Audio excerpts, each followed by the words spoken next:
Ụmụ Igbo ekene m unu, asịkwa m nke onye chi ya zere, ọ ga-amala anyị mma. Biko nụ na-etufuru oge unu. O nwere ihe nji maka ya wee bịa unu n'anya n'ilu vidio ma ị ga-afụ ụmụnne anyị n'aka abụ Jpac na ọkwa ọkụkụ tiwara akụ. Aka nke ọzọ abụrụ Jpac Chief of Staff na nwanne anyị nwoke bụ Evangelist Ebuka Obi. Ya ndị a ka nji maka ya wee bịa taa. Ama m na unu ya na-ege ntị ka ị chọrọ ịma ife m ga-ekwu.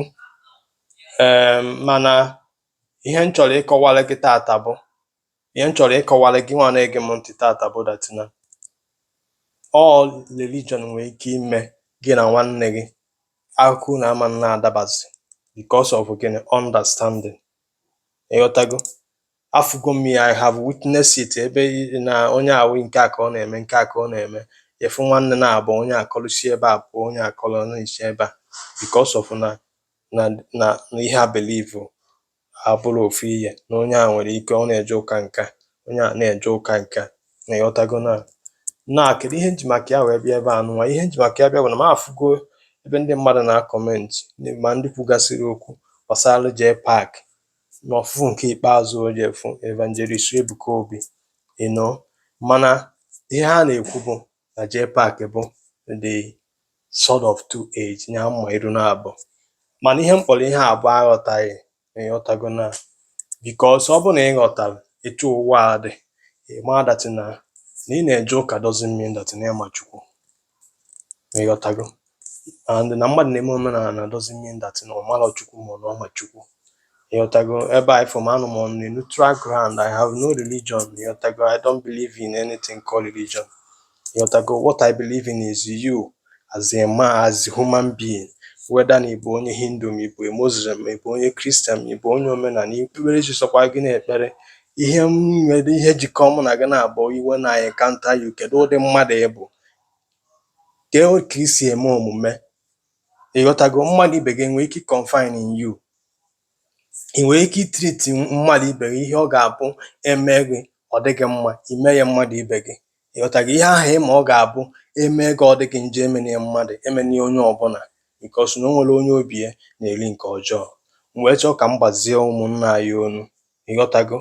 Na ọ bụrụ na ị ka nwere this kind of mindset pụtaba ebe ahụ because o nwere uru dị n'isi azụ. Ihe anyị nwere bụ one God, that is the one creator, the creator of whole universe, the creator of all mankind. We all are sons and daughters of the Most High. Ịghọtago? Chukwu enwere oku nwere ọbandịrị. Chukwu na-agọzi onye Muslim, ọ na-agọzi onye ụka, ọ na-agọzi onye omenala. And ọ ya kpatara mmiri ji ezoro onye ukwu na-ezoro onye nta. Ịghọta ihe m na-agwa gị ihe ahịa? So maka gị nwa na-aka ụdị akụkọ akwụsị ya. Ịghọtago? O nwere ebe ụdị akụkọ a ga-edu anyị wee jee. Na Jpac jefu Ebuka Obi doesn't mean na ọfụ akwa ọgbabala akwa ọsọ. O nwere ihe m chọrọ ịkọwara gị ebe a. Jpac bụ onye Igbo, Ebuka Obi onye Igbo, akwa ọkụkụ onye Igbo. Mmadụ na-ata mkpọrọ gị afa bụ ndị Igbo ka ha bụ before ha abụọ anụrụ n'ihe ọbụla ha nọ today. Ịghọtago?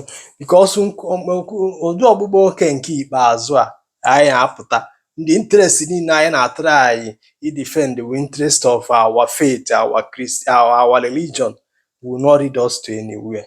Ihe anyị esi ọ ga-emebiri anyị ezigbo ife na mgbe na-adịla anya ma ọ bụ na anyị akwụsịrị ya kịta. Ịghọtago? Ọ bụ na anyị akwụsịrị ihe a kịta ọ ga-emebiri anyị ife n'ọdịnihu. Mara amara that na ihe ọbụla sọ gị bụrụ today, religion sọ gị na-ekpere, okpukperechi sọ gị na-ekpere, mara amara na ị bụ onye Igbo before that religion because ị nọ maọbụ nna nna gị ha nọ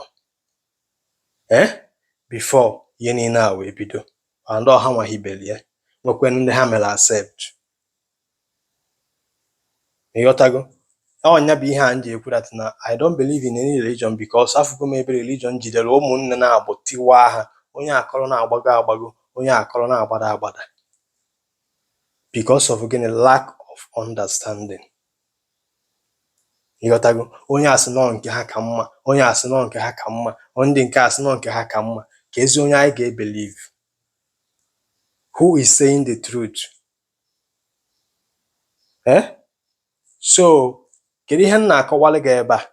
Mara amara that na Ebuka Obi bụ onye Igbo, Jpac onye Igbo, Akwa Ọkụkọ onye Igbo. Ịghọtago na?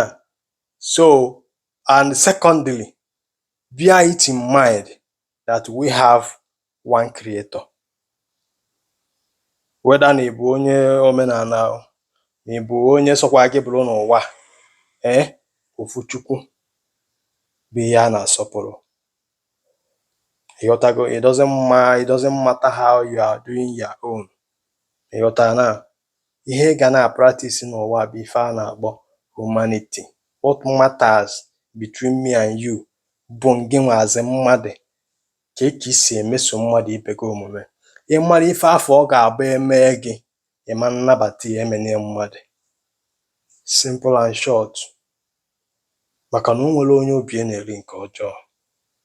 Ị na-aghọta? So ọ bụ na iso ka nwee this kind of mindset of na onye a bụ Christian, na onye a bụ onye ọgọ mmụọ, in the sense of na etu a Jpac na Akwa Ọkụkọ dị na mma, na Jpac a supposed ijefu Ebuka Obi, maọbụ etu a Ebuka Obi, Jpac na Ebuka Obi dị na mma, na Jpac a supposed ijefu Akwa Ọkụkọ.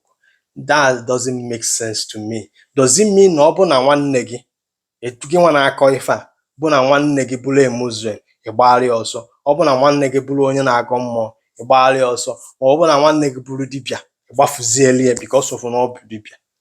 Ọ bịa nwere na o nwere ihe ọjọọ o mere gị, no because of na ị nọ na another religion, ya nwa na-ekpere another thing.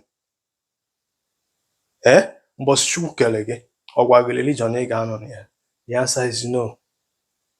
Ọ bụ na ọ bụ uche Chineke na anyị ncha ga-anọ na one religion, akara na inwe Adam na Eve religion. N'aka na-eche echiche ụmụ Igbo, na-eche echiche bifo anyị ekwu okwu. Na ọkụkọ si na ọ na-ajụgwu were ele. Udo dịrị unu.